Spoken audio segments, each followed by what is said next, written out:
प्रणाम दोस्तों। स्वागत है आपका मेरे इस YouTube चैनल साहित्य सागर में। दोस्तों, आज मैं आपके लिए लेकर आई हूँ आचार्य चतुरसेन जी की कहानी ककड़ी की कीमत। ये दिल्ली के बीते हुए दिनों के एक रईस की इल्लत की हृदयग्राही कहानी है। आज तो दिल्ली का सब रंग ढंग ही बिगड़ गया है। बाजार में, मकानों में, चाल ढाल में, सड़कों में, सब में विलायतीपन आ गया है।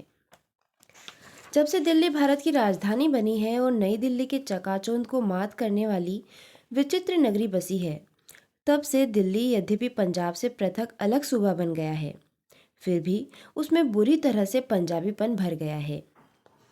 नई दिल्ली जब बस रही थी, तब ढेर के ढेर पंजाबी सिख और सभी उत्साही लोग, जिन्होंने पंजाब के गेहूं और उर्द एवं चने खाकर अपने शरीर बल की खूब वृद्धि दी है, नई दिल्ली पर चढ़ दौड़े। ठेकेदार से लेकर साधारण मजदूर तक साहसी पुरुष भर गए। उन्होंने नई दिल्ली में प्रारंभ में कोड़ियों के मोल जमीन ली और बस गए। अब नई दिल्ली में वे सरदार जी होकर मोटर में दौड़ते हैं। वीर भोग्या वसुंधरा। दिल्ली के महीन आदमी न जाने कहीं खो गए हैं। अब जगह जगह होटल खुल गए हैं। लाइन की लाइन खालसा होटलों की दुकानें आप दिल्ली के बाजारों में देख सकते हैं, जहां झटका पकने का साइन बोर्ड लगा होगा। और वहाँ अनगिनत सरदारगण बड़े बड़े साफे बांधे, लंबी लंबी दाढ़ी फटकारे, कोट पेंट बूट डाले, खाट या टेबल पर बैठे रोटियां खाते दिख पड़ेंगे। छुआछूत तो इन्होंने डंडे मारकर दिल्ली से नज़ाकत के साथ दूर कर दिया है। शाम को आप ज़रा चांदनी चौक में एक चक्कर लगाइए। पंजाबी युवतियाँ और प्रौढ़ाएँ बारीक दुपट्टा माथे पर डाले, सलवार डाले, मुंह खोले बेफिक्र से कचालू वाले के इर्द गिर्द बैठकर कचालू आलू खाती नजर आएंगी। कभी कभी ब्याह शादी के जुलूसों में जोहरियों की वह देहलवी नुक्केदारी पगड़ियाँ कुछ पुराने सिरों पर नजर आ जाती थी, परंतु निमास्तीन अंग रखे वसली के जूते, दुपल्ली दो माशे की टोपी, बगल में महीन शरबती का दुपट्टा तो बिल्कुल ही हवा हो गए हैं। सर्दी के दामन और सफ़ेद शरबती की चादरें लपेटे अब दिल्ली की ललनाएं नहीं दिख पड़ती। न अब वे जड़ाऊ जेवर ही उनके बदन पर दिख पड़ते हैं, जिनकी बदौलत 2000 जड़िए और 5000 सुनार दिल्ली से अपनी रोजी चलाते थे। अब तो बारीक क्रेप की फैशनेबल साड़ियाँ, उन पर नफासत से कड़ी हुई बेलें, बिना आस्तीन के जम्पर जिनमें से आधी छाती और समूची मृणाल भुजाएं खुला खेल खेलती है। साथ में ऊंची एड़ी के रंग बिरंगे सैंडल, जूते चांदनी चौक में देखते देखते आंखें थक जाती हैं। देश की इन पर्दाफाश बहनों में सुशिक्षिताएं तो बहुत ही कम हैं। ज़्यादातर मोर का पंख खोसकर मोर बनने वाले कौवे जैसी हैं। इसका पता उनके चेहरे पर पुते हुए फूहड़ ढंग के पाउडर से, होठों में खूब गहरे लगे गुलाबी रंग से, तीव्र सेंट से, तरोबार चटकीले रुमाल से, बालों में चमचमाते नकली जड़ाऊ पीनों से अनायास ही लग जाता है। कभी कभी तो इन अध कचरी मेम साहिबा की कोमल कलाइयों में दिल्ली फैशन के सोने के दस्तबंधों और अनगिनत चूड़ियों के बीच फैंसी रिस्ट वॉच तथा पैरों के जेवरों पर एड़ी का सैंडल या शू मन में अजब हास्य उत्पन्न करता है। खासकर उस हालत में जबकि उनके पालतू पति महाशय पतलून पर लापरवाही से स्वेटर और कोट डाले उनके पीछे पीछे उनकी खरीदी चीज़ों का बंडल लिए बड़े उल्लास से चलते फिरते और मुसाही भी करते नजर आते। 38 वर्ष हुए।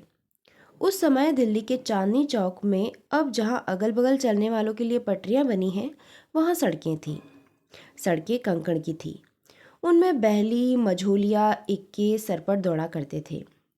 दोनों समय उन सड़कों पर छिड़काव हुआ करता था।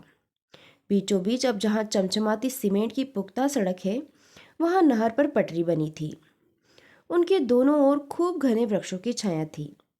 ज्येष्ठ वैशाख की दोपहरी में भी वहां शीतल वायु के झोंके आया करते थे। उस पटरी पर बड़ी बड़ी भीमकाय बेंतों की छतरियां लगाए खोंचे वाले अपनी छोटी छोटी दुकान लिए बैठे रहते। उनमें बिसाती टोपी वाले, टुकड़ी वाले, घी के सौदे वाले, दही बड़े वाले, चने के चाट वाले, कचालू वाले, मेवा फरोश तथा फल वाले सभी होते थे। उनसे भी छोटे दुकानदार अपनी छोटी सी दुकान को किसी टोकरी में सजाए, गले में लटकाए घूम फिर कर सौदा बेचा करते थे। सैकड़ों आदमी उन वृक्षों की घनी छाया में पड़े हुए थकान उतारा करते थे। घंटाघर के सामने कमेटी की संगीन इमारत के आगे अब जहां महारानी विक्टोरिया की मूर्ति रखी हुई है, वहां काले पत्थर का एक विशालकाय हाथी खड़ा था, जिसे जयमल फत्ते का हाथी कहकर बूढ़े आदमी उस पटरी पर वृक्षों की ठंडी छाया में लेटे उनिंदी आंखों में खमीरी तंबाकू का मद भरे भांति भांति के किस्से कहानी कहा करते थे। दिल्ली के निवासियों की बोली में एक अजीब लोच था। खोचे वाले की आवाज़ भी एक से एक बढ़कर होती थी। सब्जी तरकारियों में जो पहले चलती थी, वही दिल्ली के रईस खाते थे।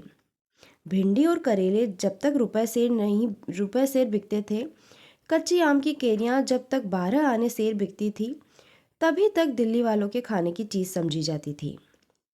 सस्ती होने पर उन्हें कोई नहीं पूछता था। बेर के मौसम में लोग बेरों को चाकू से छिलकर उन पर चांदी का वर्क लपेटकर खाते थे। लाफत और नज़ाकत हर एक बात में थी। जैसे वे महीन आदमी थे, वैसे ही उनका रहन सहन भी था। फागुन लग गया था। वसंत पूज चुका था। सर्दी कम हो गई थी। वासंती हवा मन को हरा कर रही थी। बाजार में नरम नरम पतली ककड़ियों के कूचे बिकने लगे थे, पर उनके दाम काफ़ी महंगे थे, इसलिए यह रईसों का ककड़ी खाने का मौसम था।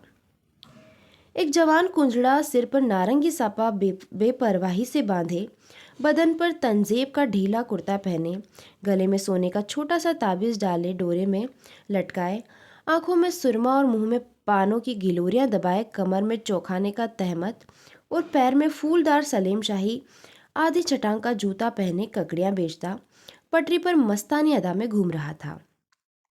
उसके हाथ में झाऊ की एक सूफियानी चौड़ी टोकरी थी। उस पर केले के हरे पत्तों पर गुलाब के फूलों के बीच ककड़ी के 2 रवे रखे थे। टोकरी उसके दाहिने हाथ में अधर धरी थी। वो अपनी मस्त आंखों से इधर उधर घूरता, झूमती झूमती ललकती भाषा में आवाज लगाता था। नाजुक ये ककड़ियाँ ले लो, लैला की उंगलियाँ ले लो, मजनू की पसलियाँ ले लो, नाजुक ये ककड़ियाँ ले लो। पीछे से आवाज आई, ककड़ी वाले जरा वरी को आना। उसी भांति मस्तानी अदा से पुकारता हुआ ककड़ी वाला पीछे को फिरा। पुकारने वाला कहार था।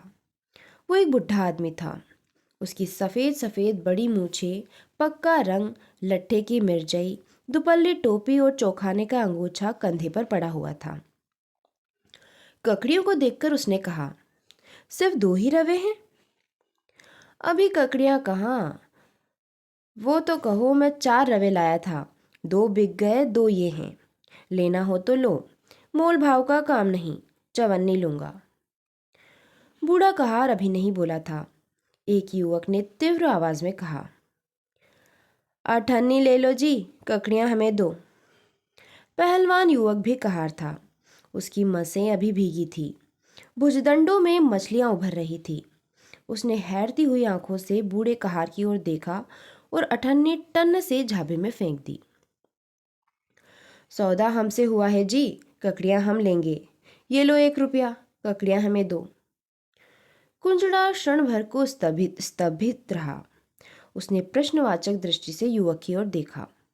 युवक ने कहा, कोई परवाह नहीं, हम 2 रुपए देंगे, हम 5 रुपए देंगे, हम 10 देंगे, ये लो 20 रुपए, ककड़ी तो हम ही खरीदेंगे। 25 है ये, ककड़ी हमने ली है, हमने 30 दी है। युवक के माथे पर बल पड़ गए। उसने कहा, हम 50 में खरीदते हैं, लाओ ककड़ियाँ इधर दो। बूढ़ा कहार हंस दिया और अवज्ञा की दृष्टि से युवक की ओर देखकर जरा सीधा खड़ा होकर उसने तेज स्वर में कहा, मैंने 100 रुपए में दोनों ककड़ियाँ खरीद ली। युवक कहार क्षण भर घबराई दृष्टि से बूढ़े की ओर देखता रहा। बूढ़े ने विजय गर्वित दृष्टि से उसे घूरते हुए कहा, दम हो तो बढ़ो आगे, ककड़ियाँ 5,000 तक मेरे यहाँ जाएगी। सैकड़ों आदमी इकट्ठे हो गए थे। युवक लज्जा और क्रोध से भरकर चुपचाप चल दिया। सैकड़ों कंठों से नारा बुलंद हुआ, वाह भाई मेहरा, क्यों न हो, आखिर तू है किस घराने का नौकर जो इस समय दिल्ली की नाक है, शाबाश। बूढ़े ने कमर से रुपए खोलकर गिन दिए। ककड़ियाँ ली और इस भांति अपने मालिक के घर को चला जैसे वह एक राज्य विजय कर लाया हो। बूढ़े ने अपने मालिक लाला जगत नारायण जी के सामने जाकर फूलों और केले के पत्तों में लिपटी हुई ककड़ियाँ रख दी। शाम हो चली थी।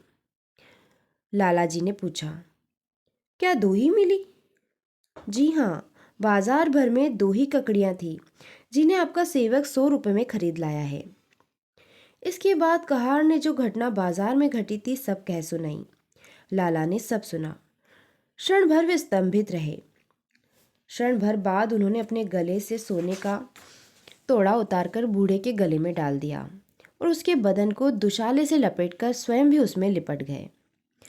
उनकी आंखों से आंसुओं की धारा बह निकली। उन्होंने गदगद कंठ से कहा, शाबाश मेरे प्यारे रामदीन, तुमने बाजार में मेरी प्रतिष्ठा बचा ली। इसके बाद उन्होंने चांदी की तश्तरी में ककड़ियों को उन्हीं गुलाब के फूलों में रखकर ऊपर कमख्वाब का रुमाल ढांपकर कहा, जाओ लाला शिवप्रसाद जी से मेरा जय गोपाल कहना और कहना कि आपके सेवक ने ये प्रेम की सौगात भेजी है और हाथ जोड़कर अर्ज किया है कि स्वीकार करके इज्जत अफजाई करें। युवक से सब घटना सुनकर श्री प्रसाद जी चुपचाप मसनद पर लुढ़क गए। मुंह की गिलोरी उन्होंने थूक दी। नौकर चाकर चिंतित हुए, पर कोई कुछ नहीं कर सकता था। थोड़ी ही देर में बूढ़े रामदीन ने आकर अदब से आगे बढ़कर तश्तरी लाला शिव प्रसाद के सामने रख दी और हाथ जोड़कर अपने मालिक का संदेश भी निवेदन कर दिया। लाला शिव प्रसाद जी चुपचाप एक टक तश्तरी में रखी दोनों ककड़ियों को देखते रहे। कुछ देर बाद उन्होंने ककड़ियां भीतर भिजवा दी और तश्तरी अशर्फियों से भरकर कहा, ये तुम्हारा इनाम है, लाला जगत नारायण जी से हमारा जय गोपाल कहना। बूढ़े रामदीन ने झुककर सलाम किया और चला आया। दूसरे दिन सूर्योदय के साथ ही सारे शहर में खबर फैल गई कि नगर के प्रसिद्ध रईस लाला शिवप्रसाद जी ने जहर खाकर जान दे दी। वे एक पुर्जे पर ये लिखकर रख गए हैं कि बाजार में मेरी इज्जत की किरकिरी हो गई है, अब मैं दुनिया में मुंह नहीं दिखा सकता। ऊपर जिन 2 प्रतिष्ठित रईसों के नाम दिए गए हैं वे काल्पनिक हैं। आज भी ये दोनों घराने दिल्ली में उसी भांति प्रतिष्ठित है। हाँ, जिनका नाम जगत नारायण कल्पित दिया गया है उनके घर से लक्ष्मी रूठ गई है। आज वो विशाल हवेली टूट फूट कर खंडहर हो गई है। उसमें जो एकाध कमरा बचा है उसमें अनेक उत्तराधिकारी बड़े कष्ट से कलायपान करते हैं। नीचे के खंड के खंडहरों में छोटे दर्जे के किराएदार रहते हैं, जिनकी आमदनी पर ही उनका निर्वाह निर्भर है। तो दोस्तों, कहानी यहीं समाप्त होती है। कहानी आपको कैसी लगी मुझे कमेंट बॉक्स में लिखकर ज़रूर बताइए। दोस्तों, मेरे द्वारा सुनाई गई कहानियाँ आपको पसंद आ रही है तो प्लीज़ मेरे चैनल को सब्सक्राइब कीजिए और अपने दोस्तों तथा परिचितों में शेयर भी कीजिए। आपका बहुत बहुत धन्यवाद।